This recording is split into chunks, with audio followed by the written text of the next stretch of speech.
કેમ છો દોસ્તો? આ વિડીયો હું માતા પિતા જે બાળકો સાથે વર્તન કરે છે એના માટે બનાવી રહ્યો છું. મેં એક વિડીયો જોયો જેમાં માતા એના નાના બાળકને 2 વર્ષ 3 વર્ષનું હશે એવા બાળકને નદીના બ્રિજ ઉપર ઊંધું લટકાવે છે અને બાળક એટલું બધું રડતું હોય છે કે વાત ના પૂછો. એને ડરાવે છે, કદાચ કંઈક જીદ હશે તો નાના બાળકની તો જીદ રહેવાની. ઘણા કહેશે પોલીસ આવી, ઘણા કહેશે બાથરૂમમાં પૂર દઉં, અને આવી બધી ક્રૂરતા કરશો નહીં.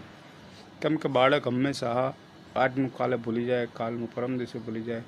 જો એ ભૂલે નહીં તો તમે વિચાર કરો કે એ કેવું હોય. એટલે બાળક સાથે આવી ક્રૂરતા કે ડરાવવાની કરશો નહીં કંઈ.